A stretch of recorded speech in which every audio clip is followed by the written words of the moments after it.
Magbibigay lang tayo ng reaction patungkol dun sa isang babae na kung saan ayaw daw nitong magka-boyfriend sa mga construction worker.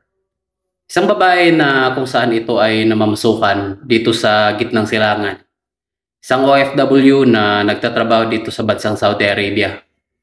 Ito ay nag-post ng kanyang video at naglabas ng kanyang mga komento at ibinahagi ng kanyang Facebook account.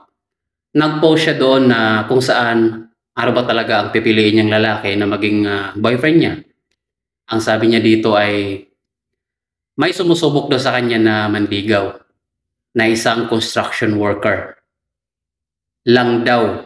Take note po. Closed apostrophe. Construction worker lang daw ang nanligaw sa kanya. Ayon sa kanya, ayaw daw niya sa mga ganong klase na lalaki. Sabi naman ng babae na na-stress daw siya sa mga ganong trabaho dahil daw sa maganda daw siya. Dagdag pa niya rito ay ayaw niya sa mga construction worker kasi ultimo lang daw na trabaho ang ganon at hindi daw niya deserve yung ganong lalaki. Mataas daw ang level niya sa gusto niyang mga lalaki. Nabanggit niya na yung mga gusto or natipuhan niya ay mga pulis, seaman, syempre mga gwapo daw, mapuputi, matatangkad, at malaki yung sahod. Yan daw ang mga deserve niyang lalaki na maging boyfriend niya. Okay, maging bias lang tayo dito, ano?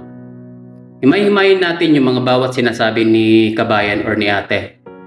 Well, wala naman tayong karapatan na husgahan si ate at diktahan ang mga gusto niya. Kasi choice niya yon. Bawat tao ay may kalayaang pumili sa kung sino ang kanyang magustuhan or matipuhan. Kahit pumili pa siya ng pinakagwapo or masasabi nating pinakamayaman sa mundo, pinakamaganda ang hubog ng katawan, maayos na trabaho sa lipunan, ay wala tayong magagawa. Karapatan ng bawat tao na pumili ng kanyang nagustuhan. Sa mundo ng social media kasi ngayon, hindi natin maiiwasan ang mga taong masasabi nating insensitive or mapanghusga sa lipunan. Okay, sabihin na natin na bakit nagawa ni ate ang ganon? Dahil ba para makuha yung attention niya at para sa maraming views, sa kasikatan or sa fame? Kailangan bang makapagbitaw tayo ng mga masasakit na salita para maging sikat?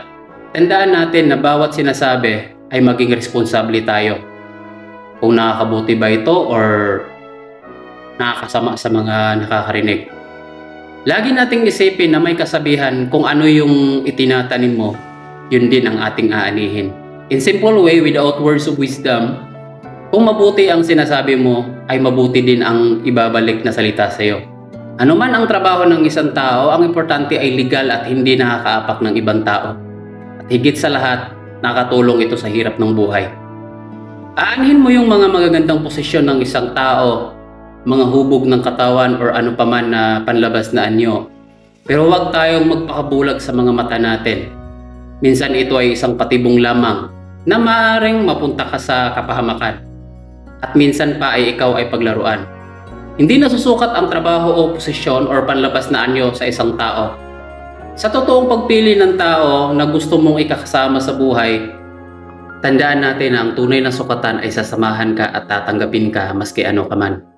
Kung nagustuhan mo ang ating video ay huwag kalimutang i-like, i-share at i-follow na rin ang ating page. Sana may nakuha tayong aral at muli hanggang dito na lamang at mag-ingat po tayong lahat.